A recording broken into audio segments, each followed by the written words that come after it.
Welcome back, everyone. Hola. This is episode 106. 106.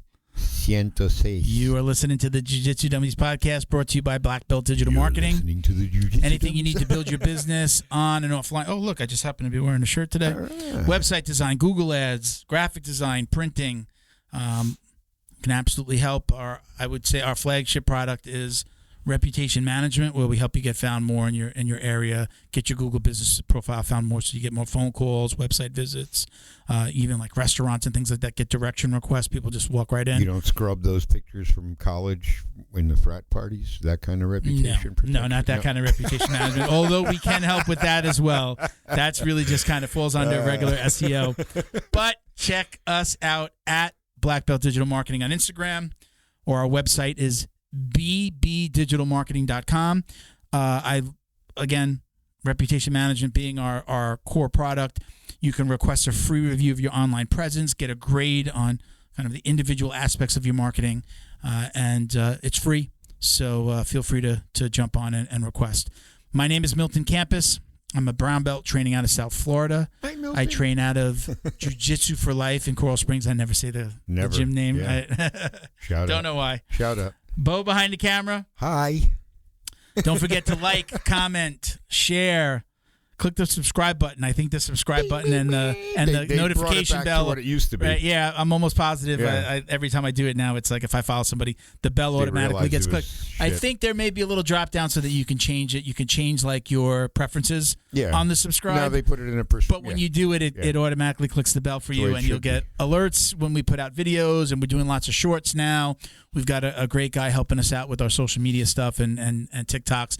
So if you follow us, our TikTok is Jiu-Jitsu Dummies Podcast. If you're following us, go check it out. Or if you're not following us, go check it out. And we've got some really cool stuff. We're doing a lot of trying to do some funny stuff and follow, subscribe, it's really cool. Dedicate your life. I'm not doing dances on TikTok though. It's like we're putting out Maybe you should. Funny stuff. In a G-string. No, I don't think I'd ever do that. Joining us today, I'm super excited about this one, Bo. He's a 5th degree black belt under Renzo Gracie. His name is Ricardo Almeida. OG. I can just close my eyes and remember fights where Rogan and the commentators are like saying Ricardo Almeida, as he's coaching one of his fighters in the UFC. So it's amazing. I'm super excited to have him on. Let's just do a few quick shout outs and then we'll get him in here. Check out Flow and Roll.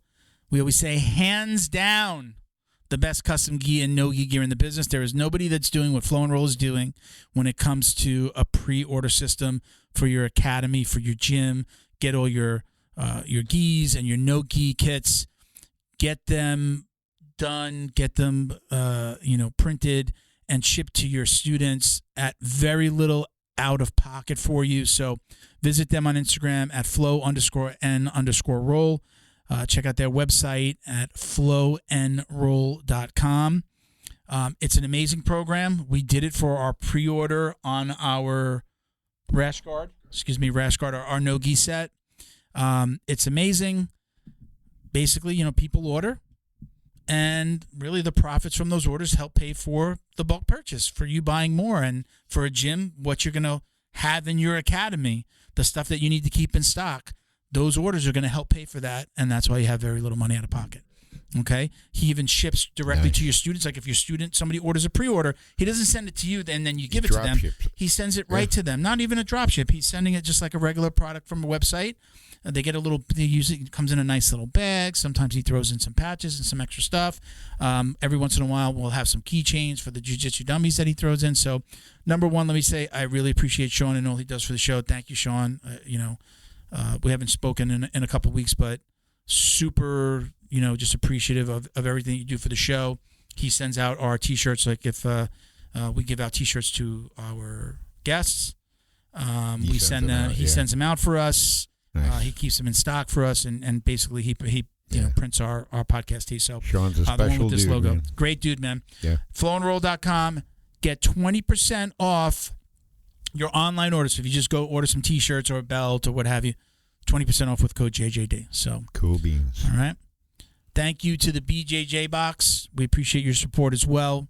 They're jiu-jitsu's favorite monthly subscription box. It's delivered to your door filled with premium jiu-jitsu and grappling apparel, equipment, supplements, supplies, snacks, and more. Basically, it's just a box of cool stuff that you're going to use. Recovery stuff. He's done, like power bars and energy drinks.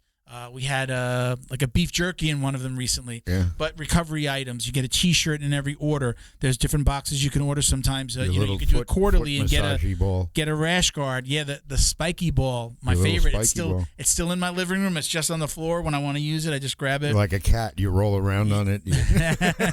Funny enough, it looks like a cat toy in the middle of the living room. But check them out. You get about 4 to 7 items in every single box. They guarantee that the cost of the box is going to be less than the value of the items inside that box. So super cool. Every once in a while too, if you order, you'll get an email. Not every once in a while, but you'll always get an email, and it'll describe what's in the box. And sometimes you also get coupon codes for like instructionals or classes at a gym or something like that, right? So he has sponsors that come on and do it that way. So there might not be something in the box, but that card may have a coupon code for something that you can purchase online. Cool. So again, coupon code JJD10 will get you $10 off your first order at thebjjbox.com. All right. Voila. Thank you to Neutral Zone Clean. You see the big bucket in the refill, Voila. right? Neutral Zone Clean. Like 1 million wipes in there. 1,200. Yeah, it's close, 1,200 wipes. Close enough to 1 million. Check this out. They're still doing this bucket. We're doing the JJD gift. So it winds up being $10.99 off the regular price. So you get it for $99. This is great if you're running a gym, an academy, or you had an event. Right. His son wrestles, so these are at wrestling events. And look, awesome. Just we're all about being clean and watching your belt and all that crap. You don't realize the value. Divide 1,200 by 99. You'll see. Look. There it is. I am down to my last couple of wipes I don't have that big thing in the door in my car. Yeah. I have the canister. I keep on forgetting to bring it up. We're running low, Mike. I feel bad. I feel bad telling a sponsor like, "Hey, send me some stuff." We're running low. Put that in your cup holder. Right. Running low. I keep on forgetting I leave it downstairs, but it was good that we have the bucket. We're talking about the bucket. This is the refill. You see that I've been using the refill for my spray that I have at home. Check them out. It's NeutralZoneClean.com, at NeutralZoneClean on Instagram and Facebook. Black Belt Digital Marketing, my company, actually built the website. So super proud of that. But again, JJDGIFT will get you $10.99 off of this big container. And if you order anything else from the site, they'll put that in. You get the free shipping on this as well. Okay, so it gets you $10.99 off and free shipping for that bucket. So you can imagine, like, this is pretty expensive to ship. So they'll throw everything else in that package, and the regular you'll get everything deal? for free. And the regular deal? That's right. Yeah. So if you order anything else from the site, you can use code JJD for 15% off if you're buying wipes, the canisters, the sprays, and so on. They have they introduced some soaps. Right, so they've got regular soap now as well. Yep. So listen, they're constantly adding new stuff. Check them out. Again, it's NeutralZoneClean.com. Mike and Candy, the owners of the company, incredible, super fun to work with, easy to work with, and I think that this is going to give cool. The one other company out there that's probably doing wipes. I won't mention their name. It's giving them a run for their money. So, okay, you got anything else, Bill? I always ask that. Miguel. Got anything else, Miguel? You got anything else, Miguel? Anything else? Yeah. No. All right. Let's get Professor Almeida in here. Let's do this. Hey, Professor. Thank you for joining us. Hey, guys. Thank you so much for having me. Thank you. No worries. We were excited to have you on, and we're going to dive right in. There's plenty to talk about. It's funny enough, I was, when I do my research, I was watching a podcast that you were on, and then it ended and it went into a Renzo podcast, and it was just like, it was perfect because you kind of like, you talked about him a little bit on the podcast, and obviously you are Renzo's first black belt in the United States. Is that right? Yes. Is that the first black belt ever, or is it just in the U.S.? No, I think he gave some black belts before he moved here from Brazil. Okay. first one here in the United States, but Matt Serra claims that he's the first American black belt, even though I was born in the United States. Matt Serra doesn't consider me American. Wait a minute. Say that again. Even though I was born here in the U.S., Matt Serra claims he's the first American-born Renzo Gracie black belt. You know, we always joke around with that. Okay, so were you really born here and then moved back? Yeah, man. I was born in New York. My parents were doing they were doing their master's degree when I was born, but then I grew up in Brazil. I grew up in Rio. Okay. There's an argument to be made there. Yes. Do you still see that group of guys? You know, Matt Serra, Renzo himself. I know you named your son Renzo. We'll talk about all that stuff. I mean, not as often as I would like, man. You know, those guys are and they have been a big part of my life. You know, Matt as a training partner, someone that's always pushed me, and you know, we had our UFC debuts together, and of course, Renzo as our teacher. I saw Renzo a few weeks back in New York. Matt, I haven't seen in a little bit, but whenever there's fights, whenever there's something going on, like we always touch base a little bit. So I keep in touch with those guys for sure. So I'm in Florida now. The majority of the time, we opened the school in Florida. Okay. So I am, spending probably the majority of my time in Florida and then going back to New Jersey like every couple of weeks. Where are you right now? You're down here in Florida? Yeah, I'm in Florida, just outside of Tampa, man. Oh, okay. All right. Yeah, we're filming down in Miami. I live a little bit an hour north of Miami.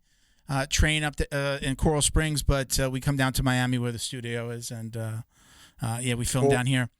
So we'll talk about how you started jiu-jitsu and all that stuff that everybody likes to hear about on the podcast.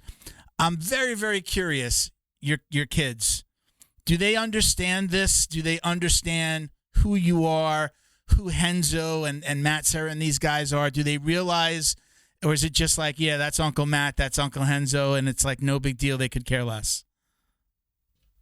Yeah, man, I think for sure. My kids grew up around fighting. Yeah. Even though they don't remember me fighting as much, they grew up with, Uncle Frankie, that's Frankie Edgar, Uncle Eddie is Eddie Alvarez, so they've had these crazy uncles that they grew up watching fight and see their incredible victories and share some of the despair in defeat too for some of the big losses and title fights and things like that. But I think for sure the kids understand. They've been to no-gi Pan Ams with me. They sat on they've watched me compete. So for sure, and they're 20 and 18, so they have they're older. All right. Yeah, okay. I have a very vivid memory of, me competing in jiu-jitsu as well as, the MMA fights, especially for Frankie Eddie and a lot of the more recent guys that fought, for sure. Do they train? I know I've heard that your son trained. Does he still train, and does your daughter train? So they both train, man, but my kids in high school, they got into track. So the track practices were at the same time as jiu-jitsu. My son is actually running in college. He runs Division II. Track and cross country. Okay. My daughter just got recruited also. They're actually going to go to the same school. She's going to run track and cross country as well. So they both chose a different path than me, but I'm really proud of them. They worked very hard, man. Like to be a collegiate athlete, on a scholarship, on athletic scholarship is really, really high level. Both of them, they are both on scholarships? Yeah, they both on athletic That's awesome, man. Congrats. Thanks. It's all them. I know nothing about running. My running was just to cut weight. That's it. That's all I know about running. Yeah. The extent of my running is those 5 minutes during the warm-ups in class. I mean, and as the kids have gotten more into it, I've learned a ton, and I wish that I knew when I was still fighting. I use a lot of it in just my own sort of maintenance training. I don't train, with any hopes of performance these days. Maybe performance for a 46-year-old, but I've learned a ton, and I wish I knew that back then. But it's been fun watching them grow into the two young adults that they are. So now let's go back. Let's go back to, how did you get your start in jiu-jitsu? Where did this all start to play out for you? So, man, I grew up in Rio de Janeiro. Being a young man, in the 90s, like a teenager in the early 90s, and man, there was fights everywhere in Rio. It was just very different than here in the United States. My dad wanted me and my brother to know how to defend ourselves. My dad had actually done karate when he was younger, Shotokan karate, and that's what he knew. So he put us to do karate, and I did karate for like about a year. And I had a really good friend of mine, Marcelo Rezende. He actually runs Gracie Baja in Australia now. We were all throughout middle school together. We also went to high school together. So we're talking fighting, like kids talking about Van Damme movies and stuff. And I'm like, yeah, man, I'm doing karate. And like, what do you mean you're doing karate, man? You got to do jiu-jitsu. And I'm like, oh, man, jiu-jitsu? No, I'm not going to go hug some dudes and stuff. But one day he finally convinced me to come try out a class at Gracie Baja. And, man, that was it. I just fell in love. And, that was over 30 years ago, and here I am still in love with jiu-jitsu, and kind of it still feels like the first day. I heard, and I think it was Renzo talking about this. I've heard him talk about in interviews, like jiu-jitsu and let's say MMA. I won't say martial arts in particular, but jiu-jitsu and MMA. Like everybody thinks, like, oh, it was so popular in Brazil, and then it came here. It wasn't looked upon favorably in Brazil, right? It was more like kind of those thugs, or you tell me. It wasn't like it was what it is today. Now it's like, oh, you do jiu-jitsu, like you're put on a pedestal. It wasn't like that back then. Is that right? Yeah, man, not at all. Brazil had this stigma of just being, guys who fought in the streets and was very misunderstood. And people weren't really into it, like it was it had almost a dark stigma around it, from people getting in fights on the streets and things like that. And, I guess some instructors not really like teaching it the right way, and their students kind of like Cobra Kai going around beating people up on the street. And yeah, that's kind of what jiu-jitsu was, like Brazil is, man, I hate to say it, maybe some of the Brazilian people will be mad at me, but like, man, we had jiu-jitsu there, we had MMA there, and it took jiu-jitsu to be big in the United States, and it took jiu-jitsu, MMA to be big in the United States for it to be accepted in Brazil, I mean, jiu-jitsu got really huge as far as practitioners in Brazil, but for it to be accepted as like a mainstream sport, and, it's a really cool sport, and, we have all these Brazilian champions, it wasn't really until it got bigger everywhere else that Brazil started accepting it, which is kind of sad, to be honest. Yeah. So for those that don't know, let's do a little bit of name dropping so that people really understand who you are.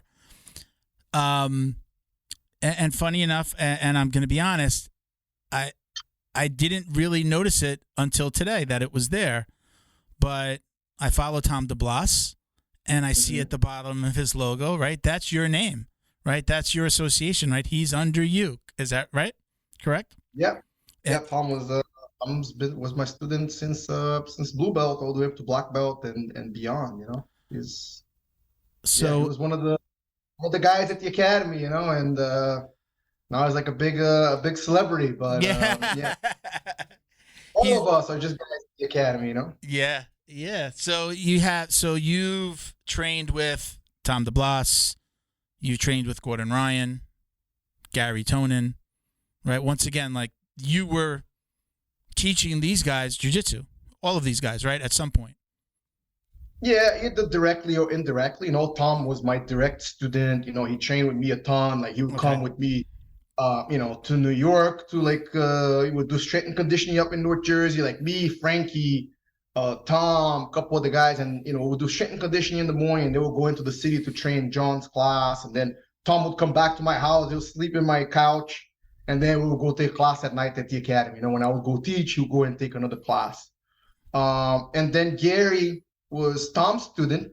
And when Gary went to university, he went to Rutgers University, which was about an hour and a half from Tom's school, and like 20 minutes from my school. So during the time that Gary was attending Rutgers, he was training at my school a lot of the time. I coached him in a couple competitions. We went to California together. Like he kind of slept on my floor at my brother's house for a couple of worlds or something like that. But yeah, I had a lot of training and contact with Gary. A little bit less with Gordon, because Gordon was Gary's student, and Gordon one day, this little scrawny little kid just starts coming to the academy with Gary every once in a while. And you could already tell that he was super talented. You know, Nicky Ryan would come with him too, like this little, you know, chubby little brother. You know what I mean? And Nicky Ryan was the chubby little brother.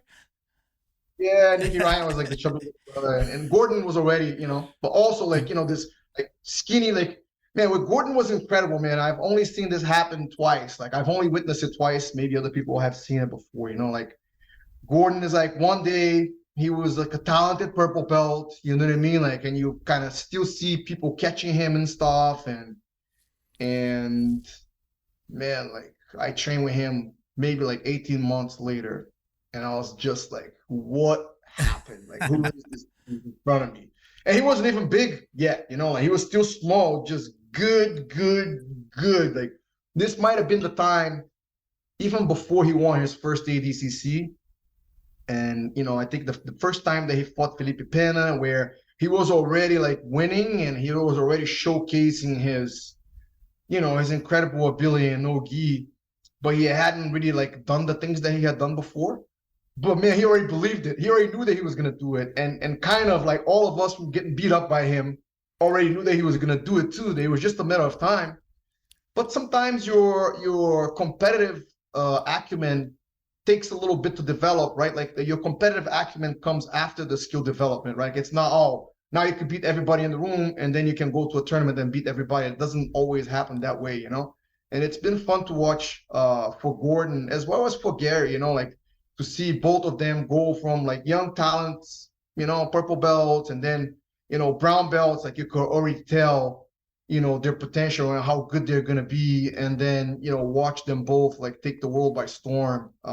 It's been fun, man. And it's kind of like, I feel like they're just getting started. It's funny because I just saw really the first time that I've seen, let's call it live, I saw Gary Tonin fight this last one championship fight. Every time I've seen him, it's always been on clips, and you know, now that one championship's on Prime, I'm like, yeah, I'm definitely going to tune in. So I got to watch him fight the other day. Was there a point, you kind of mentioned it with Gordon, like at that purple belt, like, did you, if you went back to that point in time, were you really looking at him like and saying, oh God, this guy's going to be a star? Or was there something that was standing out about that jiu-jitsu, him and Gary, either one of those guys? Or was it just like, you look back and go, I can't believe those guys did this. Look at where they are. Yeah, man. I think, you know, we've always had a big sense of pride on the no-gi level, like coming from Renzo school, you know. So we've always kind of like known where we were in the pecking order as far as no-gi, you know, from ADCC all the way up to the UFC, right? Like and no-gi worlds, right? So I had been to no-gi worlds with Gary and this other kid that used to train with me a long time ago, Max Bohannon. You know, they were two kids. They were really good. They trained together a lot. They both won worlds. I think at the time Max won his purple belt and Gary won his brown belt, the no-gi worlds. And it was almost kind of easy for them, you know, like it wasn't even that hard. You know, like you could tell that they were at a very high level in no-gi.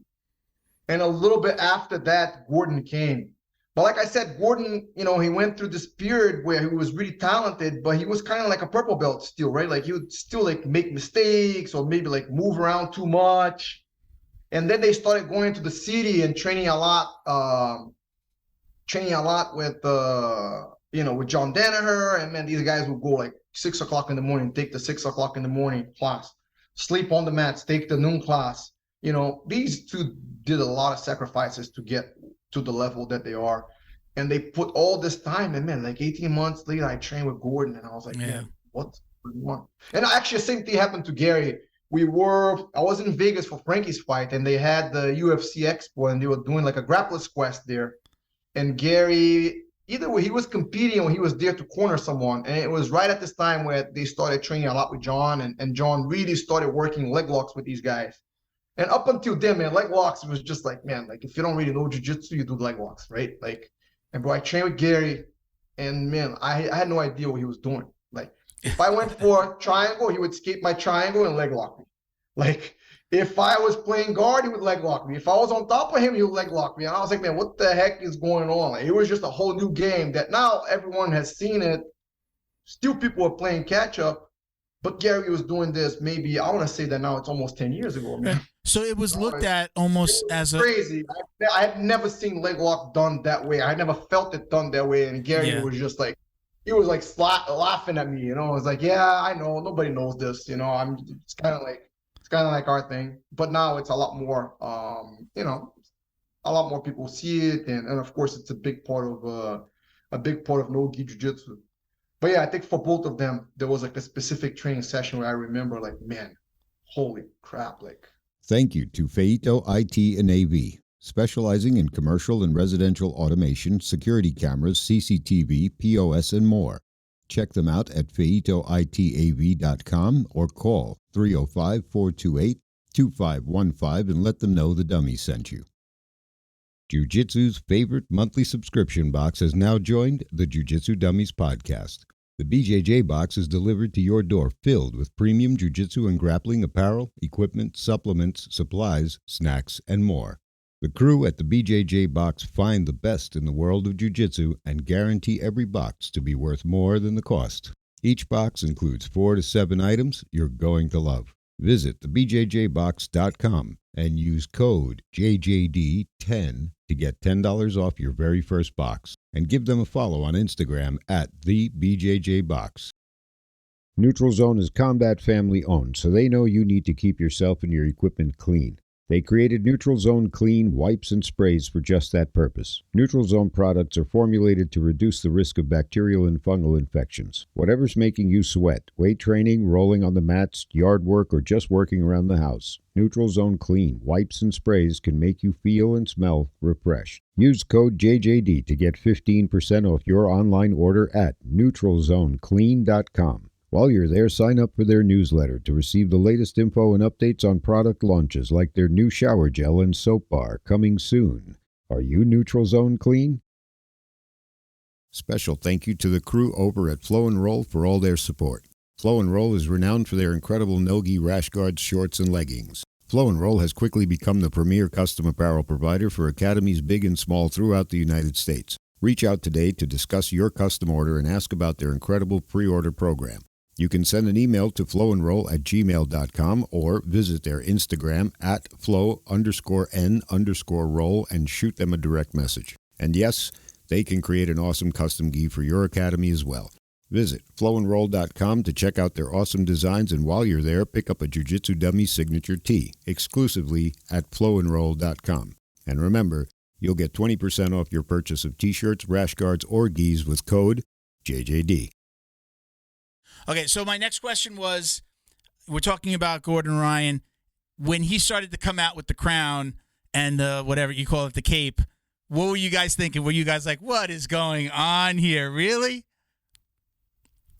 Yeah, we had never seen anything like it before, right? Like I remember we had a tournament that we used to put together. I was actually doing a super fight that day. That was the first time I think I seen Gordon with the crown, and you know, he was already like winning all these tournaments. You know what I mean? Like it was kind of like, in a way, it was like a homecoming. I was like, it's the first time I see him after he goes out and like beats all these guys. And I'm looking at that crown, and I'm like, I'm scratching my head. I'm like, man, I don't know if I want to be like over there with, you know, this kid's crown and stuff. You know, I understand what he's doing, and you know, it's all good, man. You know, looking back, it worked. You know, it accomplished what he was setting out to accomplish. Listen, man, there's no better king than the self-made type of king, right? Yeah, you go out and you take the land and you put on the crown, and that's it. I mean, it led him to what, yesterday or the day before, right? He announced he's got a $1 million deal with Flow Grappling now. I think it's incredible. Yeah, that he's able to do. You know, now sometimes I'm watching YouTube and he's popping up like in these, you know, bodybuilding, like with all these bodybuilders and stuff, and I'm like, yeah, wow, man, this dude is everywhere. You know, it's like my brand new students here, they go like, oh man, like who's the best? Is that blonde dude is the best, right? I'm like, yeah, he is the best. That's him. Dude. It's kind of funny how like when the new students come in, like people that don't know jiu-jitsu, and then they come in, it's funny watching them learn and absorb all this stuff and like start to know the names of the moves, names of the competitors. You know, I remember those days. I've been training for about 9. I'm a brown belt. I've been training for about 9 years. And, you know, I used to like show up at practice with my iPad and be like, Coach, could we go over this move today? And it annoyed the hell out of him. And then he knew I wasn't going to stop. I would just, if I wasn't training, I was watching videos. If my wife wanted to kill me, I was like TV on, shooting YouTube to the TV, just like anything I could find. And my coach just wound up throwing up. He's just like, all right, let's do this. And it was kind of at that time where, as the old school professors didn't love like you going and learning jiu-jitsu on YouTube and bringing it back. And it was kind of just that time where it was like, all right, I guess this is becoming more acceptable. And obviously BJJ fanatics and things like that were around for a long time already. But a lot of coaches were like, please don't go learn something on your own. Ask me. So then we used to sit with my iPad. I'd show him a move that I wanted to learn. I'd have the iPad on the side, and he'd look at it and go, okay, this is the way I would do it. And it just became a part of our culture for us to be able to to ask for these crazy moves, and that's how we learn like the weird stuff, I guess you'd call it. But how do you feel about that? Like seeing your students, do you see that journey of like just not only learning the moves, but understanding the culture and going through this whole world of jiu-jitsu on the internet? Yeah. So I think even just to back up a little bit, like this whole thing with Gordon and Gary, man, like I'm all for it because you have to remember that before this, it was completely Brazilian dominated, right? Like there was almost this stigma that Americans can never be as good as Brazilians in jiu-jitsu, right? And Gordon and Gary almost single-handedly flipped that upside down as far as no-gi jiu-jitsu, right? Like they had to go head-to-head against not only go win matches, but be so dominant and not even leave it, not even as close.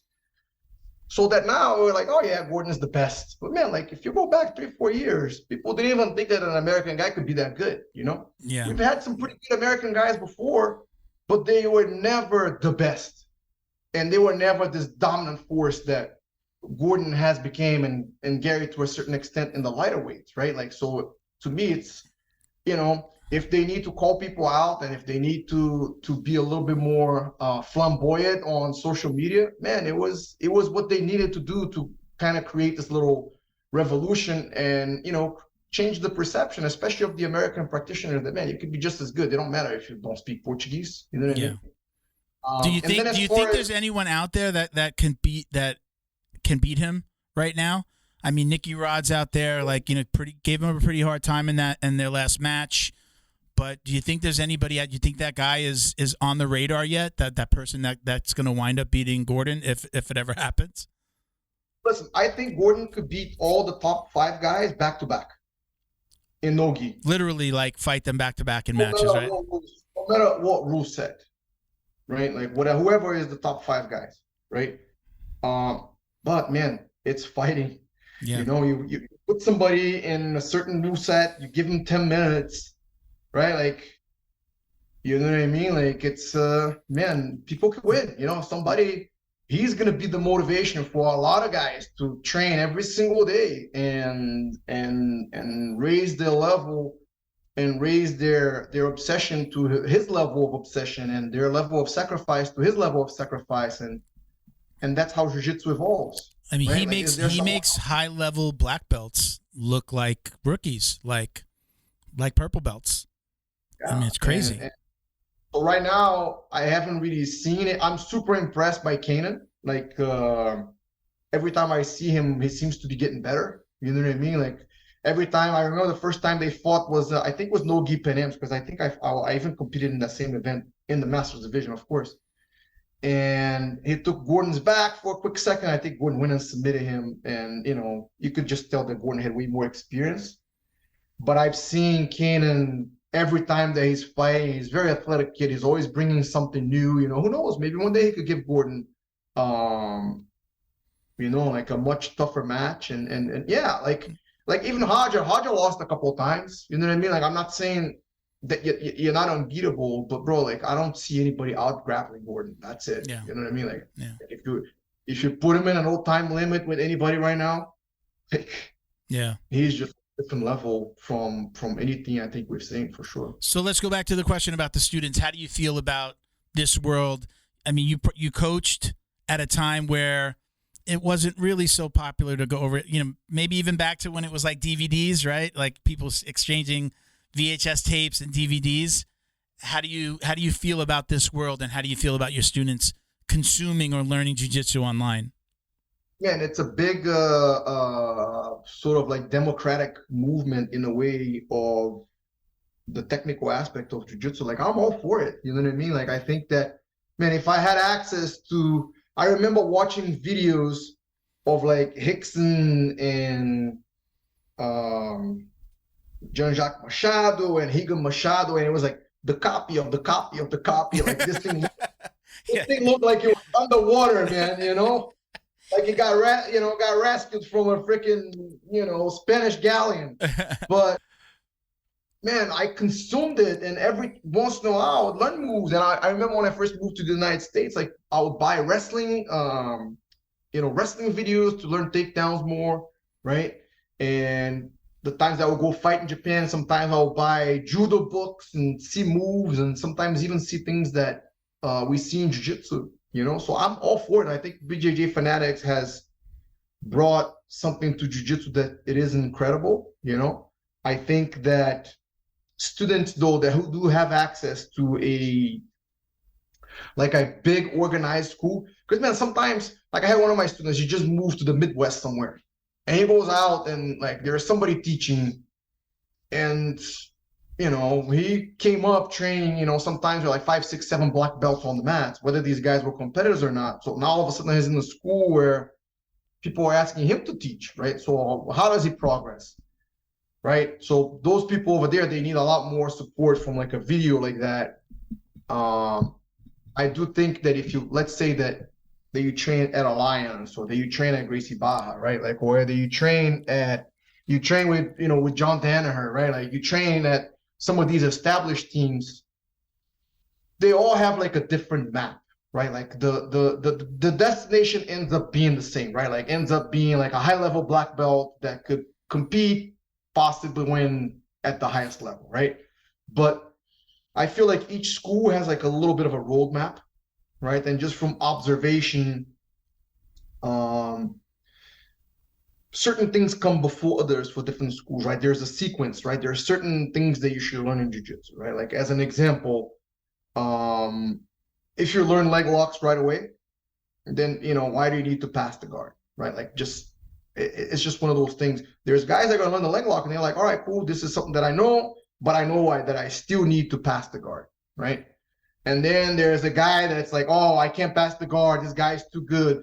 Or you take a purple belt that's watching videos on this and he's like, oh man, this new blue belt is too tough. I'm going to leg lock the crap out of him, right? Like people start to use these moves that nobody knows in a way that, I guess the word that I'm using is like a short-term gratification of catching somebody in a move that they don't know, versus truly developing a game and a style that you could out-grapple, out-position, and submit someone because you truly understand jiu-jitsu, right? Mm-hmm. So I think that's where people need to be careful. Like a lot of people go, yeah, man, you watch a freaking Gordon video and you go into most schools, people are not doing that. So you're going to catch a bunch of people with those leg locks.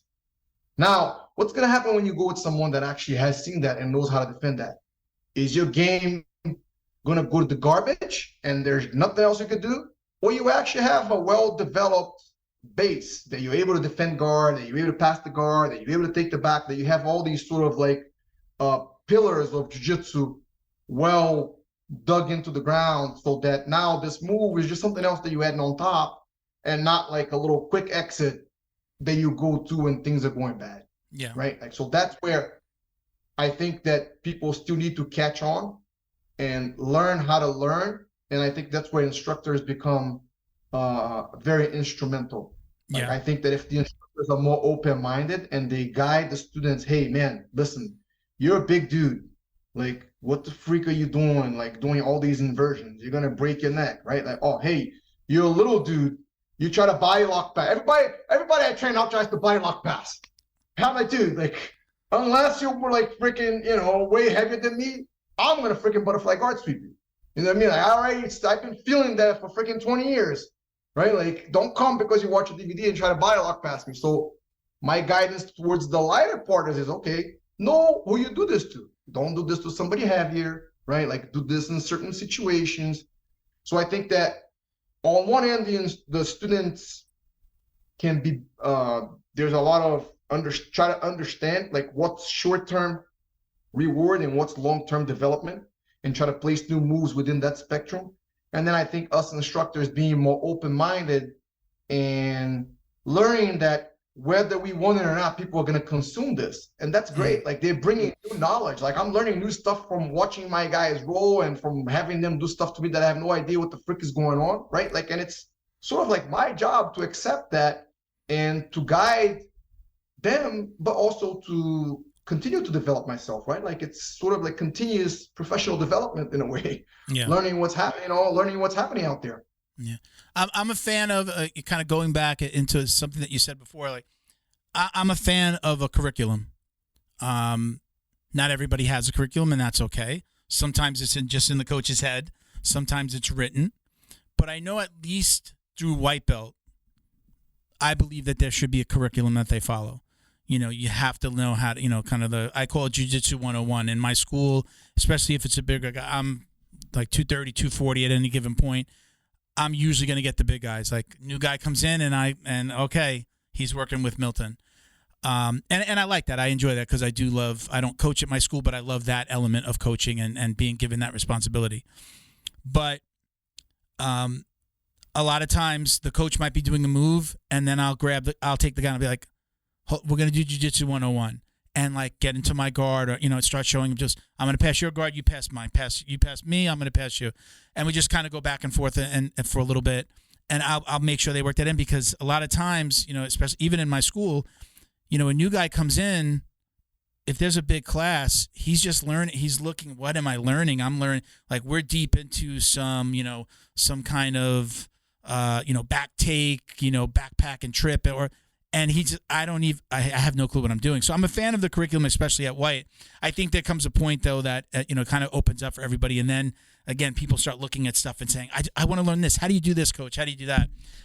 Going back to my first school, we were like that. We had a curriculum, but at some point in the class, he would allow us or would teach us something high level. I think that kept us interested to see something that was like, oh, wow, that's crazy. How are we going to do that? I mean, like cartwheel passes, and just like my first coach was a judo brown belt. So he'd be teaching us throws. So it kept us on our toes, and it kept us engaged. So we were always drill. But then at some point in the class, beyond whatever technique he taught that day, he gave us a little something cool. So I liked learning that way. But not every school is like that. Do you have a curriculum at your school? Do you kind of run it by like a strict book? Or like, let me add in, you're also saying you're coming down to Florida to open a school.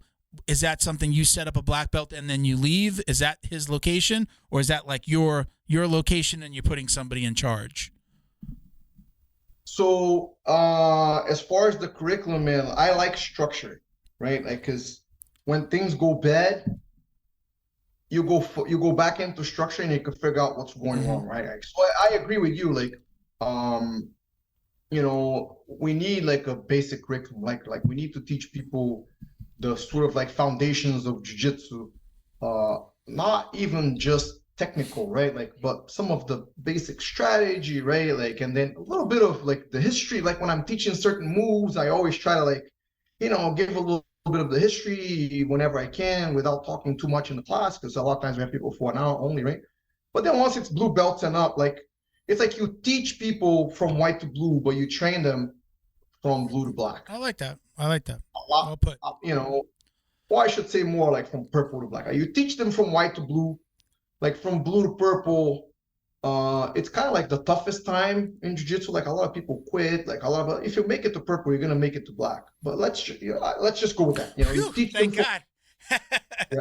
Good to hear. You teach them from white to blue, and you train them from blue to black, right? Yeah. Like, so that we really need to take them by the hand in the beginning. And I really believe that jiu-jitsu is not bigger because we need to get better at getting people from white to blue belt. You know what I mean? Like a lot of times, man, people go and they have terrible experiences at some of these schools. Like, man, it's already so hard to get people to train jiu-jitsu. Jiu-jitsu is freaking hard. Yeah. Like nobody wants to get set on by someone that's been doing this for 10 years and you have zero experience. Like it sucks the first time you do it. Is there something that you could put your finger on very specifically that happens to that white to blue, that happens to that student? Is it just the toughness? Is it the big guy sitting on them, or is it something more? Yeah, I'm a big believer that, anyone can do jiu-jitsu, but jiu-jitsu is not for everybody, right? Like certain people are going to shy away from, that discomfort. And that's just in general, right? Like when we get good, we get so good that we don't get uncomfortable, right? Like, and then as soon as somebody's able to make you uncomfortable, you start to make the same mistakes that you did as a white belt. But I think that we can make things more presentable, right? Like have more structure, have the schools be cleaner, right? Like a little bit less craziness from the instructor, like a little bit less Cobra Kai, right? Like, and a little bit more Mr. Miyagi, right? Although Cobra Kai was a school, right? Mr. Miyagi was like one-on-one, but like, man, I if I have to choose between Cobra Kai and Mr. Miyagi, I try to be more like Mr. Miyagi, and if I was a student, I would go to Mr. Miyagi, even though he's not a formal instructor versus, whatever the name of the guy from Cobra Kai was, right? So yeah, I think that having an element of structure for the people that are just getting started, right? And even some elements of structure in the more advanced classes, right? So it doesn't get too crazy, right? Like, so that you're constantly challenging the students, not only with, techniques that require a little bit higher level of expertise and proficiency, but, tough situations where, today we're going to defend guard and you're going to be on the bottom for like 15 minutes. People are like, oh my God, right? Like bringing small doses of discomfort and reminding people that jiu-jitsu is tough, right? That it's not supposed to only be fun, right? Like it's supposed to be challenging too, right? And not just for your training partner, for you. Everybody talks about jiu-jitsu being tough, but it's usually, it's tough for them. But for me, it's easy. Back in the day, it was tough, but now it's easy, right? It always needs to be a little bit hard. That's just kind of like my opinion. And then just to answer your question about the location, no, man, I'm here in Florida almost full time. Me and another one of my black belts. We are in Lakewood Ranch, which is somewhat of a suburb of Tampa. We're like 45 minutes from Tampa. And yeah, I travel back to Jersey to continue to give support to my students there. I was just there for like a week. And the rest of the time I'm here cracking the whip and just trying to get a school going from scratch. It's been a ton of fun. We've had a very warm welcome. We have some awesome people here, and we've been open for less than 3 months, but we're already starting to see some talent come through the ranks. So it's been fun. Yeah. Do you allow white belts to roll, or how soon do you allow a brand new white belt off the street, never done jiu-jitsu, wasn't a wrestler? Do you hold him back from rolling right away, or is he getting right in there, or she, he or she? For my school up in Jersey, that has already been that was already there for like 20-something years, right? Like I do 2 stripes on their white belt, which for us is 90 days. It's about the 3 months mark, right? Okay. When I started a school here, because I was going to be able to give a lot more individual attention, a lot smaller student body, I'm doing 1 month, like after 8 classes and 1 month, like I'm having the white belts already begin to do live training. And man, it's been working well. I can't help but notice how much more work they need when they start live training. Like they haven't even had a chance to go through the curriculum. Like I use a 12-week curriculum. Like they haven't even had a chance. Right. If they've seen guard, then they haven't even seen back. Yeah. Right. Like it's so hard because jiu-jitsu is pretty expensive. But I think that if we have the culture and the camaraderie, right, and we're able to build the trust with the students, then we can introduce it a lot sooner. So right now, I'm having my white belts after 8 classes and a month. They start doing live training. If I see a student that has previous training or someone that's wrestled before, I invite them to come to a more advanced class. I make sure that they could train without hurting themselves and without hurting their training partner. And if they're good, then I just kind of move them up into that space where we're doing a lot more live training and perhaps even a more advanced class. But this is with a smaller student body. Yeah. And I'm not saying that's how it should be, man. I just hate people getting hurt and leaving jiu-jitsu with like a bad taste in their mouth. And unfortunately, the majority of people that come to jiu-jitsu, they need some work, man, not only in their fitness, but in their coordination, you know, body movement, like before they could train safely to the point that they don't get injured, and they could anticipate accidents and, you know, try to avoid those, and they could train without hurting somebody else, right? Like a lot of the white belt injuries are inflicted by someone else. A lot of the advanced injuries are self-inflicted. Yeah. You know, we don't tap when we should, we post instead of yielding for the sweep. It's usually like, it's a lot more self-inflicted. But for the white belts, they still don't know what they're doing. And I don't want to, man, jiu-jitsu has been a very powerful experience in my life. I don't want to cut somebody's experience short because of a couple weeks. Yeah. Right. In a spectrum of, I've been training 30 years. 4 weeks is nothing. Yeah. I tell my fellow students, and I preach it on this podcast, remember that this is a business for your coach. I wasn't always the nicest. At my first school, I was the first student. It was a family friend. He was opening a gym. We traded marketing services for lessons. I never paid him a dime. I was with him for 2 years, built his website, helped him out, started coaching. At white belt, I was helping him coach the kids' class. He was a law enforcement officer. He'd be late and couldn't open the school, and I had the keys, and here I am, a white belt opening the school. But I always knew that it was a business. But I also, when a new guy came in, you know, nobody would tell me like, hey, don't beat up on him so much. We want him to come back. And I can't say maybe till purple and in my second school, I realized like, oh, that guy's not going to come back because I just, you know, beat the shit out of him and he's been training, you know, 2 or 3 weeks, or, you know, just not realizing, you know, sometimes we go to class and we want to win, right? We want to win practice. We want to go home and tell our wife how great we did. Nobody wants to be like, oh, it was a light class because I had to like go easy on these guys. Like I didn't realize it till I was at purple that, oh, wait a minute, I might be part of the problem of some of these guys not showing up again because I'm going too hard and not letting them like, let them see the fun before you really, you know, put it to them. Let them learn a little bit of jiu-jitsu. Let them put you in a bad position. My ego was in a place where I wasn't going to let anybody pass my guard, take my back. No way. What is the coach going to see?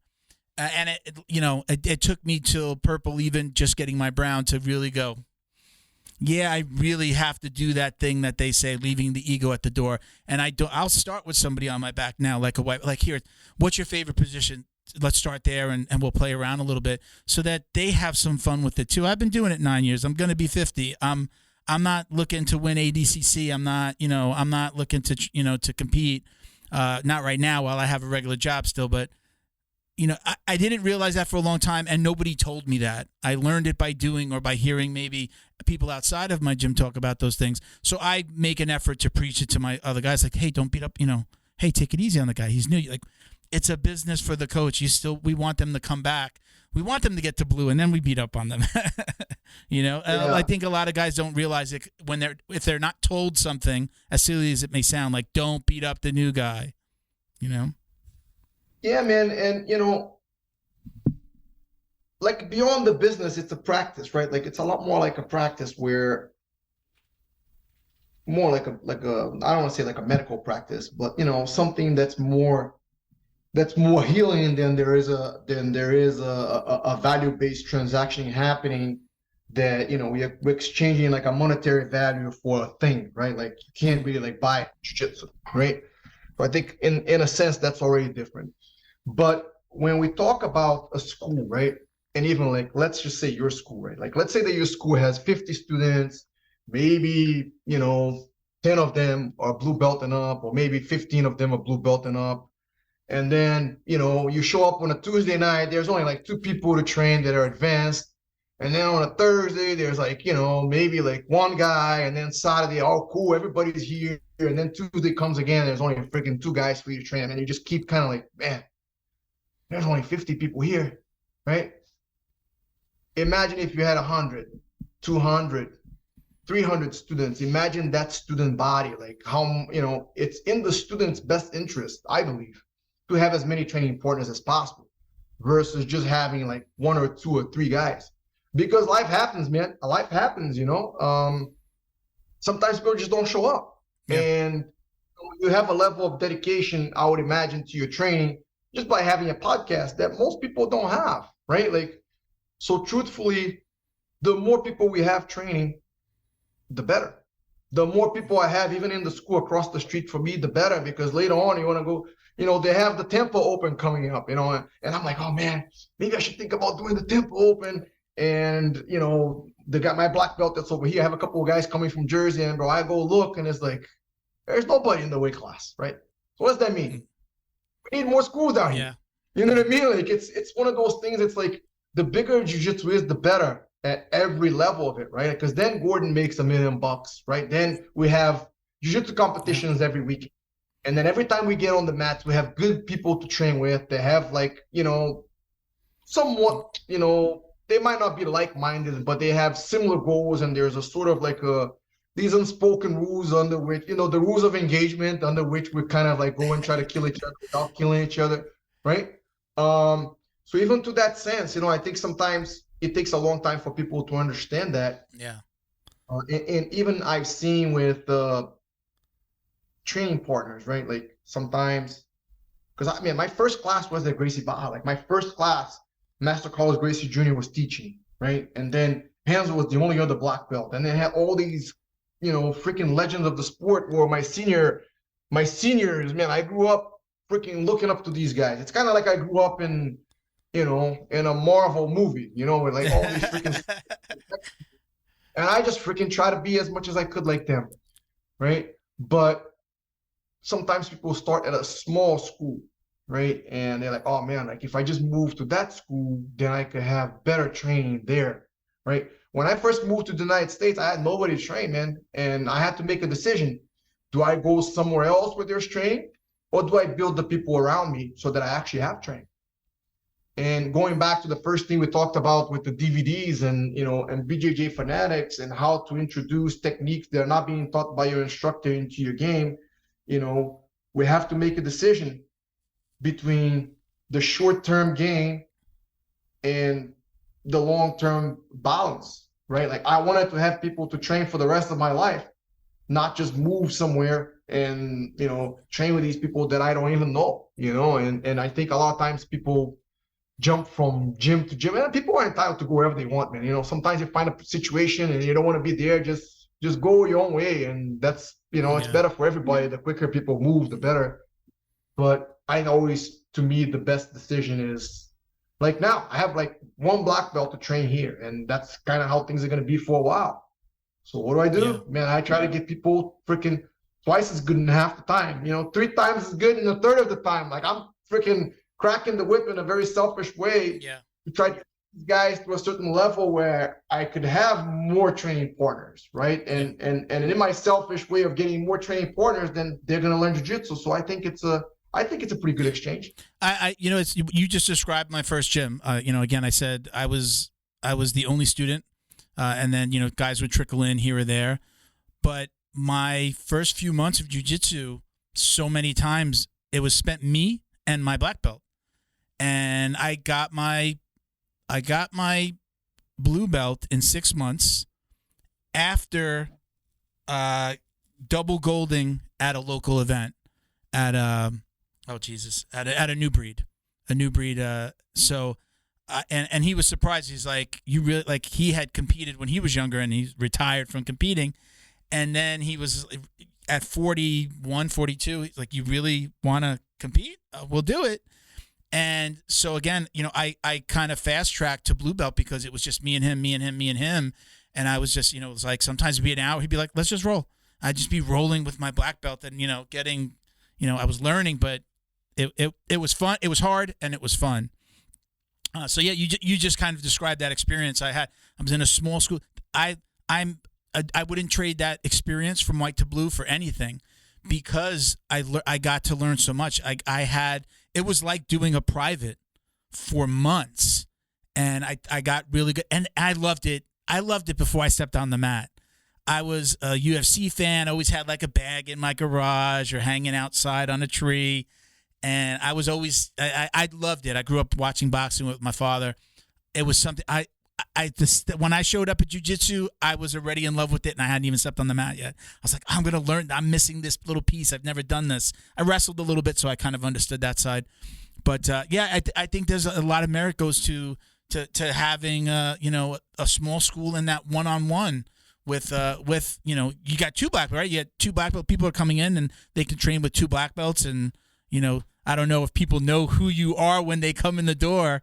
But I'm sure after a while they start to learn, Renzo, Tom DeBlas, Frankie Edgar, you trained with, I think that they start to go, oh shit, look what I've got in front of me, and hopefully they'll be sponges, Yeah, it's been fun, man. It's been fun, and I think that sometimes the students themselves, they haven't really experienced jiu-jitsu, right? Like, and even my black belt that's here, right? He's been training for 10 years. Right, like to me, that's not that long, right? Like I remember him. I remember him as a white belt, like barely doing jumping jacks, like doing jumping jacks, like all like crooked, So, but I know the power of jiu-jitsu. I've seen it. Like I don't know it. Like I don't know the secret of it, but I've experienced it. I've seen other people experience, right? So when somebody walks into the school and they step onto our mats, they see themselves for all the things that they can't do, right? Whereas me as an instructor, I'm seeing them like 5 years down the line. I'm already seeing like, oh man, this guy's like, he's kind of freaking strong, man. He's gonna be so good. Oh, this girl, look how technical she is, and she's tough, like she's fearless, like, and this little kid like this, and this person like that, right? Like, oh man, this guy, look how quickly he, he's got the bug, like he's going looking at all these DVDs and he's asking me all these interesting questions, So I think sometimes students need to have more patience and recognize that they're entering something special, right? Like that they're entering a special practice in a way, like a special activity, right? But also a jiu-jitsu school is a very special place. Not all of them, but most of them.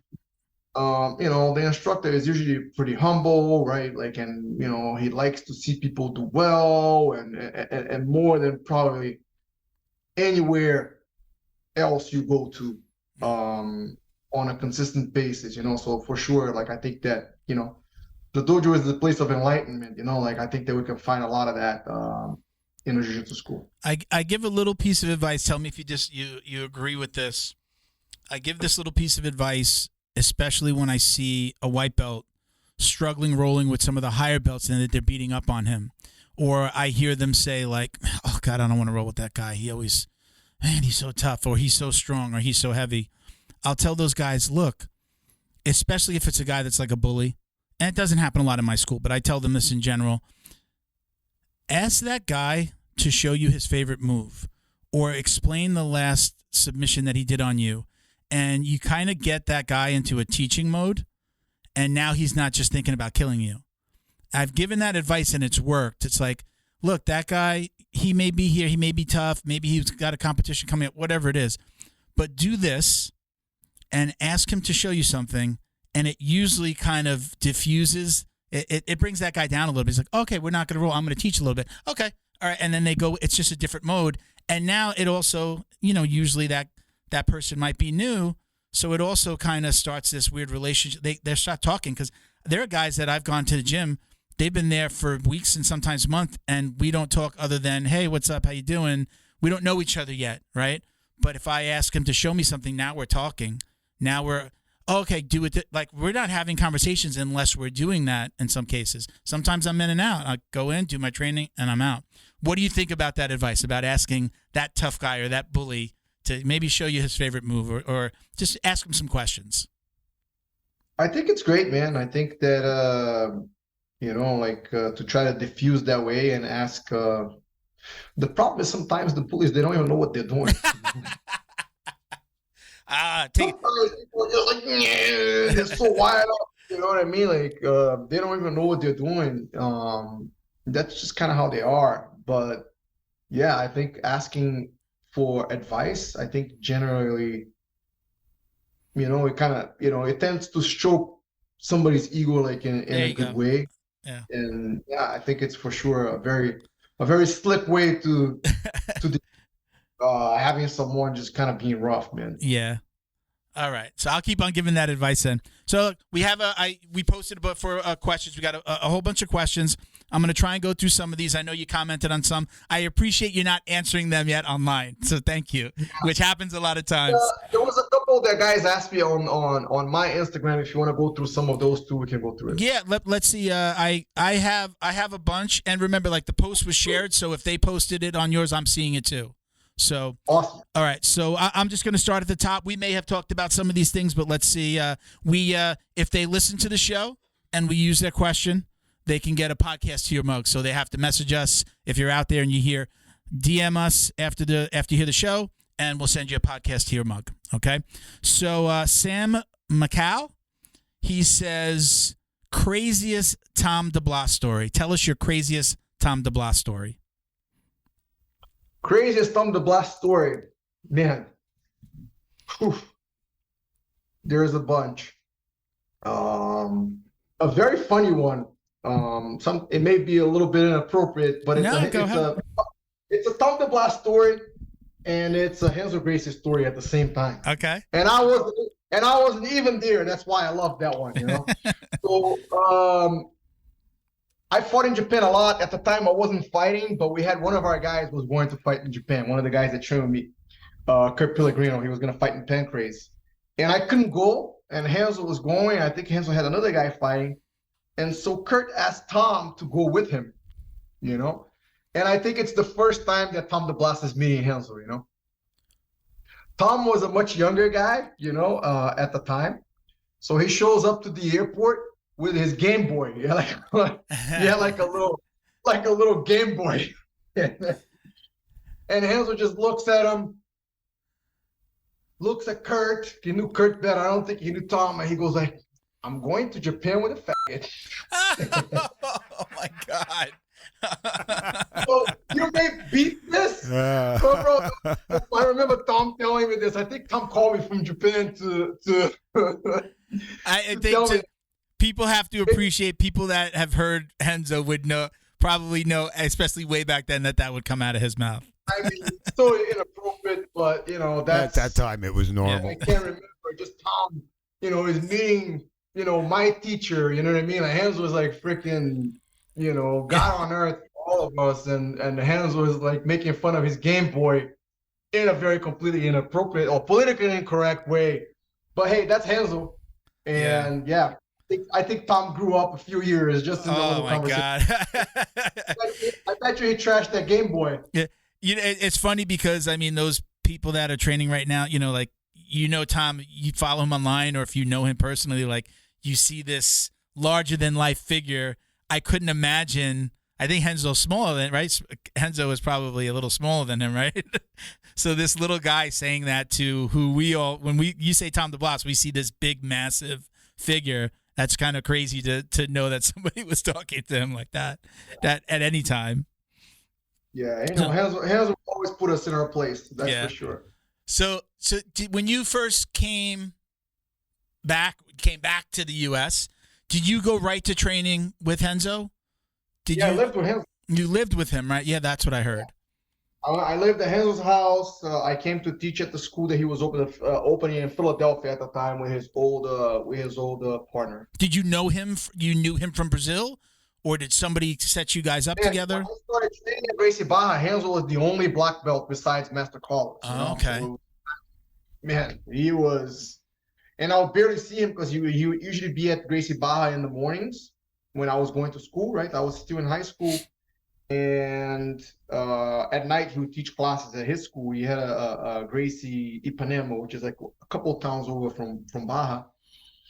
But man, we would just see him like every once in a while. And then he you know, Carlos Gracie wasn't competing anymore. Renzo was competing, so he was winning all these fights. You know, like he won the first Brazilian nationals that they held. Renzo versus De La Riva. Renzo won that match. I remember that match was today, man. Renzo would sit in the De La Riva and he shut down the De La Riva hook with an underhook. That's how he did it the whole time. And then there was a scramble. Renzo ended up on the bottom. I think it was a normal plata. Back then, if you rolled out of a normal plata, there was no 2 points. Okay. So De La Riva ended up putting Renzo in a normal plata. Renzo rolled to the bottom, no points. Then as soon as De La Riva got on top, Renzo set up with a butterfly and swept him. And yeah, so Renzo was like this larger than life. I lived with him. We were riding the train all the time. Most of the jiu-jitsu I know, some of it I learned on the mats, but a lot of it I learned on the train from New Jersey to New York. What do you like? Would you practice or getting into fights? Just, how Renzo thinks and stories about himself and the Gracie family, and, just to see Renzo treating people and how he is as a person, it was for sure probably the biggest influence I've had in my life outside my parents, like someone from my family. That's cool. Okay, we got our next question. I don't know. Hope I don't butcher this name. Wessam Salah or Selah. This was one that you had commented on. What are your thoughts on researching opponents before a tournament or a fight? Wessam, super talented kid from Brunswick with JJ. He's training more with us in New Jersey now. He has really good judo, man. He trains judo and jiu-jitsu. So, you could see some of his highlights, just tossing people in jiu-jitsu tournaments is actually, but he puts a lot of time into his judo. So Wessam, yeah, man, always, especially now IBJJF, they have guys former matches, and before I compete, I go and I watch all of them. I'm generally not all of them, all as many as there are recent, right? Like no point in looking at something like 3 years old, but anything that's like 2-3 years old, I watch all of it for everyone that's in the bracket. I always watch it. Usually my brackets are only a handful of guys anyways. But yeah, when I look at fighting, I don't look at, this guy does this good or this guy does this bad necessarily as in a, opportunity and threat type of situation. I try to look for patterns. I try to look for things that they do over and over in certain situations and see if I could turn something that my opponent does well into an opportunity, right? Like, and maybe something that they do bad, but maybe I'm bad at it. And I'm like, hey, even though that don't look too good, I'm not going to go over there. I'm going to kind of go this way, right? So in fighting, I just try to look for patterns and usually guys tend to repeat the same moves and just try to get around them, try to walk around that minefield, How active are you with competing? Are you still competing a lot, as much as you'd like, or at all? Well, man, when I stopped fighting MMA in 2011, I think I did 5 no-gi Pan Ams, I did 1 no-gi Worlds, a couple New York Opens, Fight to Win. Me, Tom, and a couple of the guys went down to West Virginia. We did like ADCC Nationals, had a couple of super fights. So yeah, I would say I was pretty active. We always do no-gi pans, but man, since COVID, there's nothing up in New York. Now I'm down here in Florida starting a new school. Most of my focus is going towards that. I want to see if maybe in the second half of this year, I can go maybe do no-gi pans or something like that. Okay. So we have a little bit of a question that throws back to something that we were talking about earlier, like recognizing talent in Gordon and Gary and even in Tom. So the first part of the question is, did you know they were special back then? So we talked about that. So what stood out? Let's talk about just identifying athletes in general. It says, how do you identify athletes that can be world champions in BJJ and MMA from a large talent pool? Is that something that you think comes easy to some people? Like, yeah, that guy's going to be special, or that guy is special. How do you identify people like that?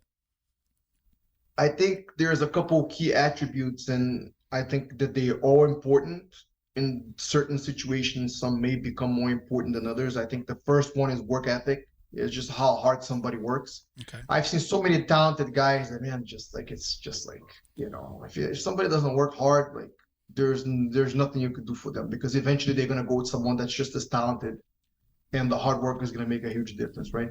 Then I think is athleticism, whether that's in, I'm not talking about, running a fast 40 or, how high your vertical is, right? But like that quickness and movement that someone is able to have, whether it's side to side and, just, balance and dexterity, like all these qualities, whether you could tell when somebody's athletic. Mm-hmm. And I think for sure in jiu-jitsu, the jiu-jitsu athlete, it's not just whether someone can be fast and strong. There's flexibility, there's decision making, there's all these things that eventually you look and it's like, man, this dude can move, or this girl can move, and they could stay ahead of their opponent.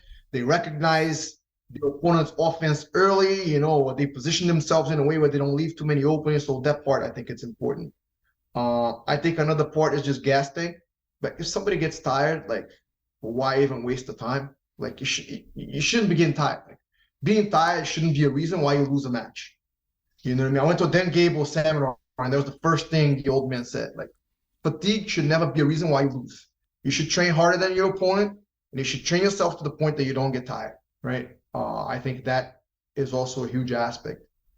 And I think finally just the mental toughness is just how does someone act and react when things are not going their way, right? Like their ability to overcome, bad situations or come back from a loss, right? Or something happens in their personal life. How are they able to stay?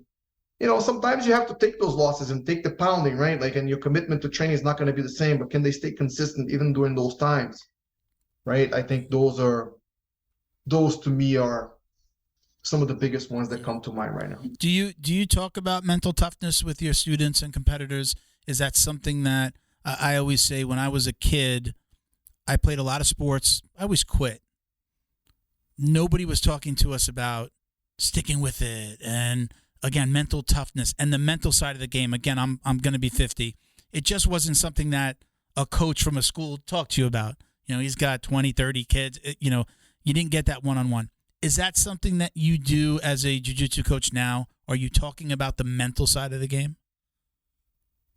Yeah, I think I try to address it, with the students. I don't have that many competitors anymore, like a lot of the MMA guys that I coached that were UFC champions, Frankie, Eddie, these guys are kind of like, Frankie stopped fighting. Eddie may or may not have a couple more fights. Like, I'm not really like actively coaching those guys anymore.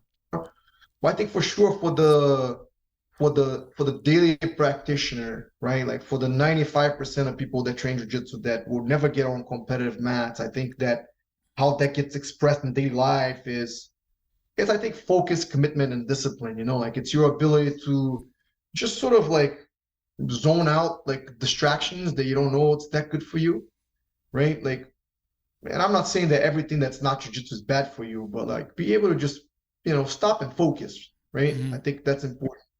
And I think the ability to commit to something and persevere, even though things are not going your way, right? Because the person you become,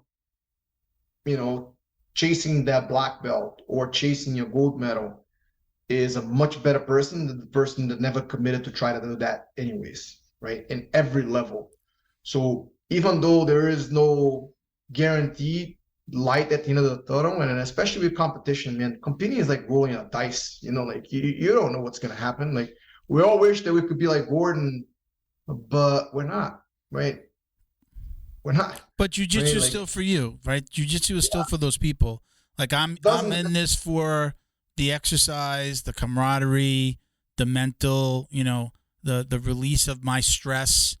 I might sound like a broken record to some of our listeners, but I tell my wife, like, if you're mad at me and you want to we have to have an argument, do it when I come home from jiu-jitsu, because I'm going to be at my most relaxed. I'm going to be easier to talk to.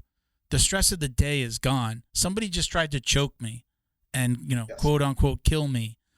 Us having this conversation is nothing. But after a long day, the stress, client this and account that, and somebody now wants to come and talk to you about something really serious or has a problem with you, that it's just different. So I know for me, it's like, I'm here for a different reason. I love jiu-jitsu. I found it when I was supposed to. I'm not one of these guys that say, I wish I was doing this when I was younger. I would have quit. I said it before. I would have quit if I was doing this from a kid. I would have gotten hurt. This first time I got hurt, I would have been like, I'm out. Now I'm like, oh, my elbow and my shoulder, and I'm getting cortisone shots in my shoulder just to stay active. Like, that's where I'm at this game, and I will do it. And if I'm hobbling on the mat in my 70s, it would have been a good life. I'll be happy, So everybody does it for a different reason. Yeah, that's how it should be, man. It should be something that enhances our life, like that it makes us It makes us better people, but it's only one aspect of your life. You know what I mean? Like, but you could let that aspect, grow into other areas. Like that focus and stress relief and mental toughness that we get on the mats, right? Like it for sure can and it should help us off the mats as well. So that question initially, about a world champion standing out, that was from Jerry Sue. I'm going to say it's at Clemson, Oregon on Instagram. I'll go to our next question. We have this is Louis Bromberg. Okay, his question is: other than just showing up, what is the biggest thing that makes a blue belt or turns a blue belt into a purple belt? I think a lot of people believe that showing up every day or training 2 times a day is the way to go.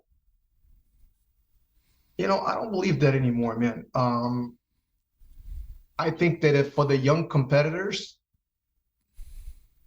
jiu-jitsu is almost like jiu-jitsu is strength and conditioning, jiu-jitsu is mobility, jiu-jitsu is injury prevention. Like for those guys, it's kind of like that. Like for us, 30 and over, like the majority of people that found jiu-jitsu like in the adulthood, I think that adding elements of a minimum level of aerobic training, right? Whether that's running, biking, swimming, rowing, or even walking at first for someone that has very little metabolic training. I think that is extremely helpful, not just for jiu-jitsu, but for longevity, right?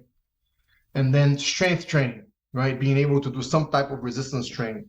That's whether you join your Crunch gym for $10 a month and you go use their stuff, or you get some bands and some weights at home, and then you do that. And especially for male and females, right? Like for men, we start to lose muscle and strength. I believe it's at a rate of 1% a year every year, right? Like after we get like 30 and 40.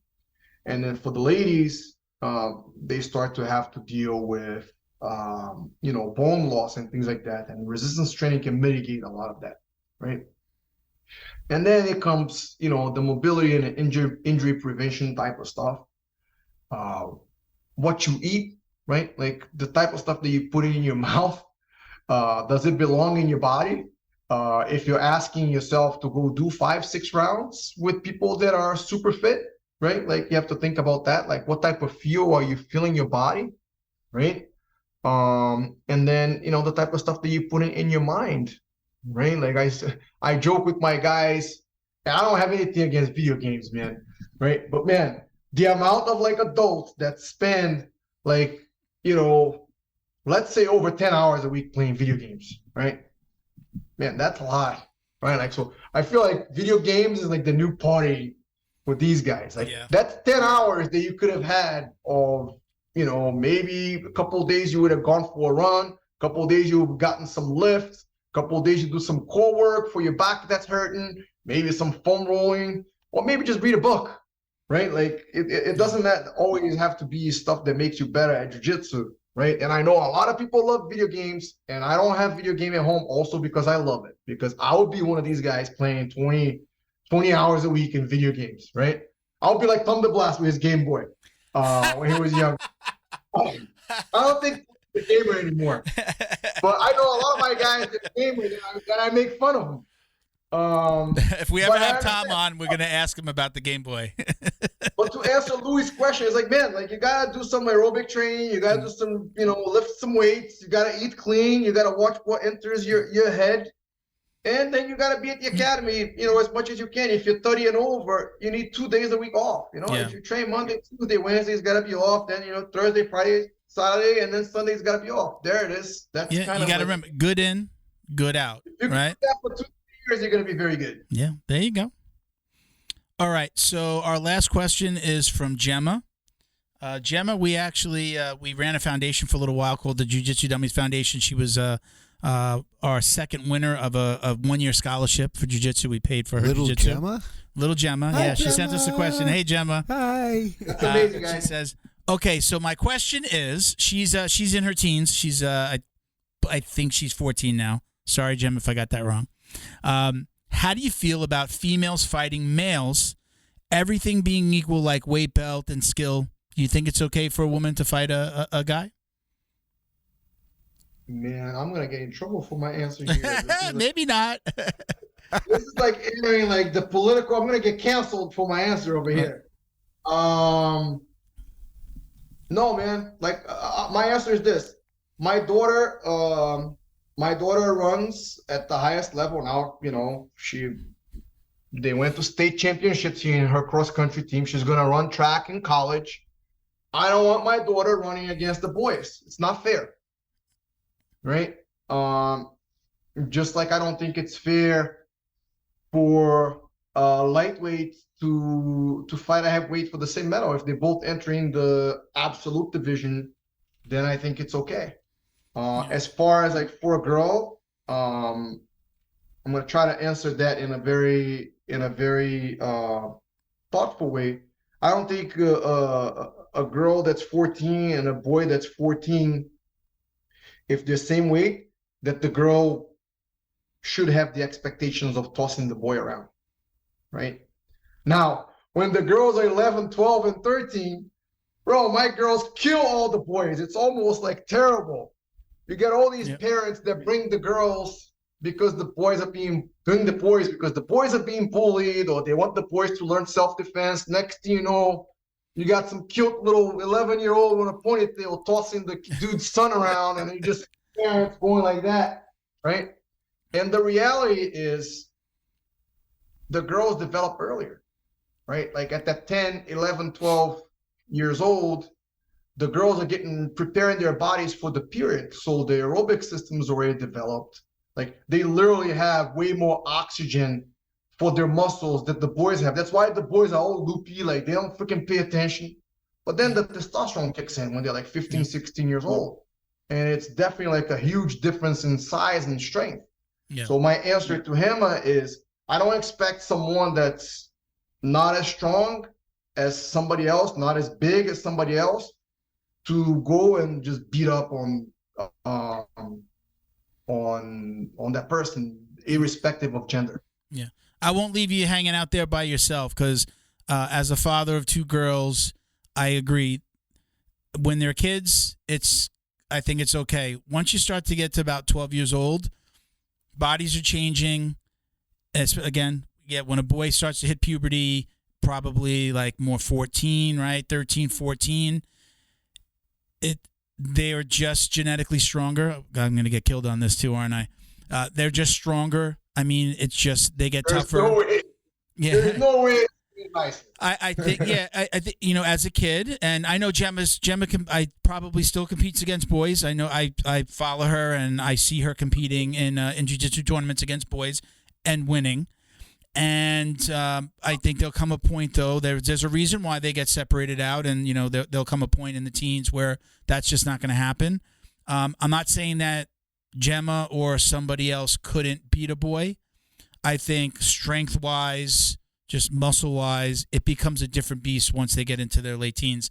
And I don't think that it's necessarily fair in a fighting situation for fighting, including jiu-jitsu tournaments. I don't really think that it's fair for the girl. I think that it needs to get separated now. People may have other opinions, but we're just giving our opinion. Yeah, I think for sure a girl like him with training and with her competitive experience, man, there is a ton of boys that she's gonna toss them around like rag dolls, and rightfully so. She's from what you're describing, she's super skilled. You remember, and the question, she even says it: everything being equal, like weight, belt, and skill.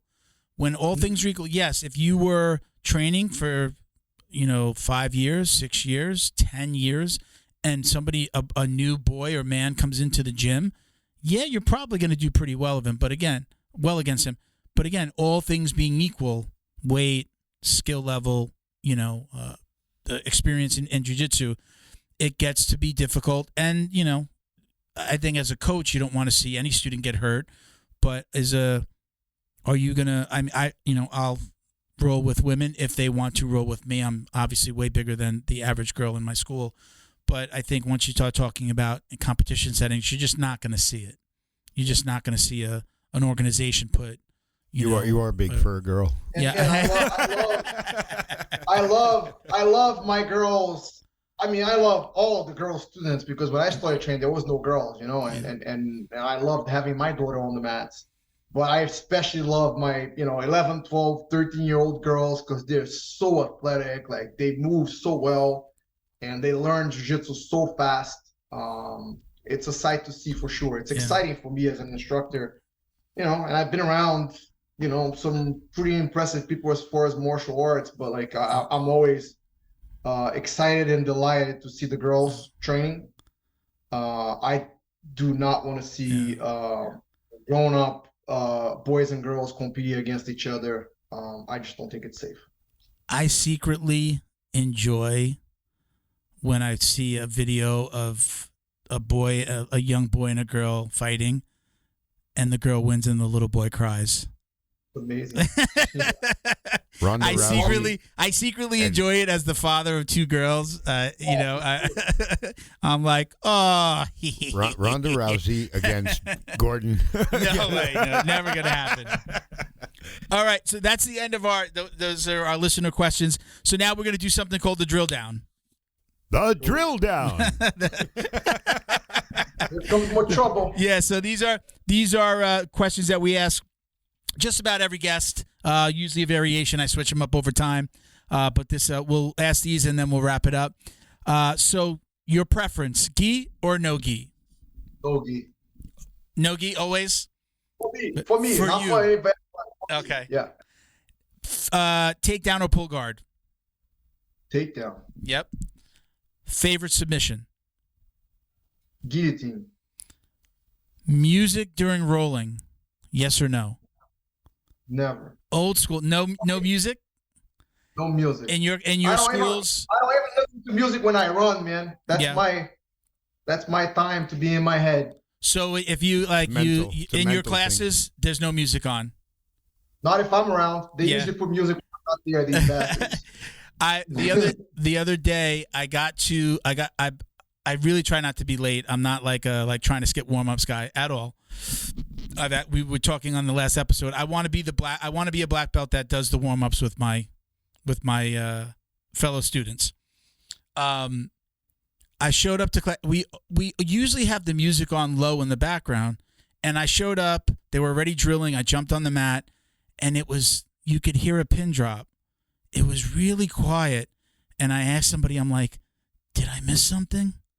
Is Professor angry or something? Because there was like this weird vibe because he didn't have the music on. I'm just so used to it, and usually it's like really low if it's even on during instruction, and then if we're gonna drill, then if we're gonna roll, then he throws it on and maybe blasts it. Especially on we're open 7 days a week, so it's Saturday, Sunday open mats. So on Saturday and Sunday, it's always on. During the week, maybe not so much, but again, it was weird to walk in and it was silent. I was like, it was like going home as a kid and mom and dad had an argument before you got home and it's just dead silent. No one's talking to each other. That's what it felt like. It felt super strange. It was crazy. Listen, I don't think there's a wrong way to do it. I have my reasons for not liking music. I just, in general, don't like music when I'm, exercising. Like I said, I don't even run music. But like Frankie Edgar, whenever I wasn't around, like if I'm out of town or something, he'd be blasting music for practice. That's for sure. What am I going to say to Frankie? No, you can't put music? I do like it on. I like the noise. I didn't realize, if I wake up in the morning, I put the news on, I put music on, I put something on. I have a little tinnitus, like ringing in the ear. And if I don't have something on, all I hear is the ringing. It's low. As I get older, it gets worse. But because of that, my producer's making sounds over here. But I love to have something on. So especially when I'm just so used to, there's always got to be noise on. If I'm doing something, especially if I'm by myself, there's got to be background noise. Even when I'm working, something's on in the background. If not, I just hear that ringing and it gets overwhelming. So I love get it. I sleep with the fan on, but no music for I'm fan, and I have a little. My wife bought me this little white noise little thing that I put next to the bed. So it'll be on until I fall asleep. It stays on for like an hour and a half, and then it goes off itself. So always something going. All right, favorite competitors to watch. Let's get BJJ and MMA. All right, so I think Gordon for sure for his skill, Gary for his athleticism, bro. I love watching Lucas Lepri. That dude is like unbelievable, just how technical he is, you know. And I think for sure back in the day, Hodger. Yeah. What about the MMA side of things? MMA, man, my guys, man, Frankie. I think that some of the things they did in the octagon, some of those comebacks, his movement, his footwork, his toughness, his grit were, unmatched. That's it, man. Just Frankie. Frankie, man. Frankie. Whenever you thought like you're gonna you might count him out on this one, he always fucking surprised you, man. It was just a beast. Yeah. I'm from New York originally too, so I'm like a Northeast guy. So no, somebody from Jersey. It's all my friends when I moved to Florida are all from Jersey. I mean, there's some super fun guys to watch, like like Khabib. You know what I mean? Just his dominance and him like talking to people outside the cage. He was fought one of my guys and he was talking to me and Coach Mark. Like, really? And he's like, "Yeah, don't turn your back." Yeah, he was talking to us like during the fight. It was crazy, bro. That's how good he is. John Jones, incredible to watch. There's a lot of like really, Oh, and then Rose Namajunas, bro, she is unbelievable. Favorite female fighter. She's my favorite female fighter. When she had the face off with who's the Polish fighter? What's her name? Joanna. Joanna Jędrzejczyk. When she had that face off and she was like doing like a Hail Mary, like she was literally like doing the Our Father or the Hail Mary, because she was kind of getting bullied the whole time through the press conferences. From that moment, and then she won that fight. Loved her. She's just amazing. I liked her before. I remember her from The Ultimate Fighter. That was the moment when she won that fight. I was just like, this is awesome. What a great story.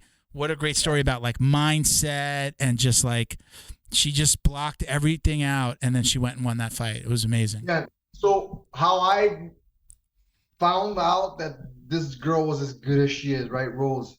So she won the first fight with Joanna, right? And Joanna was super dominant.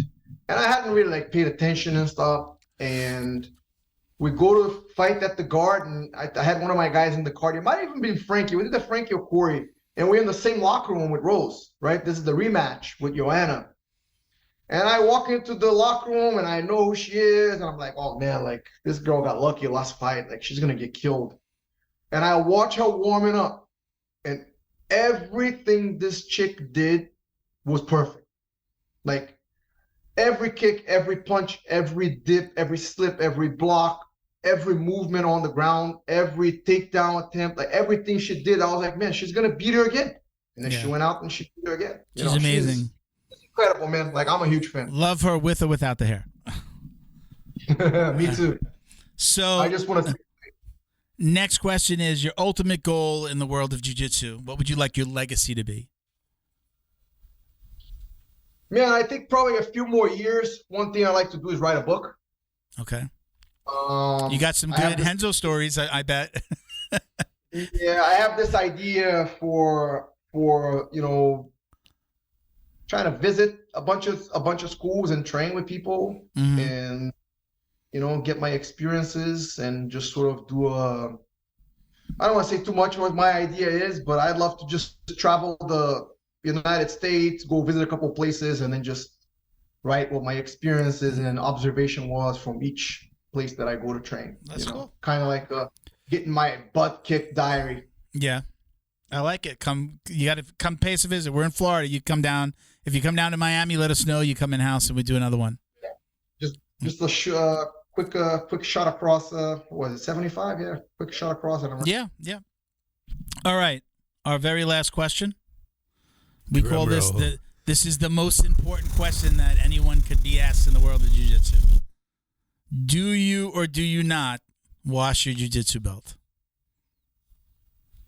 When it starts to get like a little bit beat up, I do, man. Yeah. But honestly, honest, to be 100% honest, like I don't train that much in the gi. Yeah. My belt never gets like, beat up. You know what I mean? Okay. I have a training belt and I have a teaching belt. Like usually when I train, like I just put that to the side. But yeah, I think, if it gets wet enough so that it smells, you should wash it. Yeah. But definitely I haven't washed my belt as much as I have washed my gis. That's for sure. You came from an era. You came from an era where it was like, were you told, do not wash your belt? You don't wash your belt. I don't remember, man. Like, to be honest, like everybody says that people would just make those lines and hit each other with belts. I never got hit with belts once. Yeah. You know what I mean? So I think that people make up a lot of stuff. How do you feel about those gauntlets? I'm not the biggest fan, but how do you feel about that when you see them online? I mean, I don't have anything against it. Like if the school wants to do it, to me, it's just pointless. It's purposeless. I think dating should be I like wouldn't do that to my students. But I sometimes I watch it, and there's always that one white belt that's like coming after the black belt, like really hard. Vengeance. I don't know. He's got a vengeance. Yeah, he's got. I think we did it. We did it in my first school. We didn't do it if you got stripes. If you got a belt. If you leveled up a belt rank, they did it, but that was it. All right, so go ahead. I don't think it's like I don't have anything against it. You know what I mean? Like it's like people do what they want to do, but for sure I'm not partaking in it as a belter or as a receiver. Yeah. If I was ever to be part of it again, I would definitely be the guy that's like taking it easy. So, Professor, thank you so much for joining us and doing this. We really appreciate it. I want to give you a minute. Do you have anybody you want to give a shout out to? Let's mention your Instagrams, mention the school locations, any of them, all of them. This is your time. Yeah, if you're up in New Jersey, come train with us. We're in Robbinsville. We're like dead smack center in the middle of New Jersey, dirty Jersey. And then all my guys, a bunch of my students, a bunch of my black belts have school. You cannot throw a stone in South Jersey and not hit one of my guys' schools. So we have a really awesome community there. So anybody that listens to this, for sure, those guys are amazing. You're better off even training with them than with me. And then down here, in Lakewood Ranch, we just opened the school. Anyone that's down in Florida, if you ever visit, come do some training with us. We still have mostly white belts, but I'm always down for some training. And Instagram handle, your Instagram handle, you want to give that out? Or Almeida BJJ. Okay. We'll put it on the screen as well. We'll put it in the description. So don't hang up. I'm going to come take a picture with you by the screen, but we're going to cut out here. Thank you so much for doing this again, Professor. Really appreciate it. Thank you, guys. Hope it was good. Us.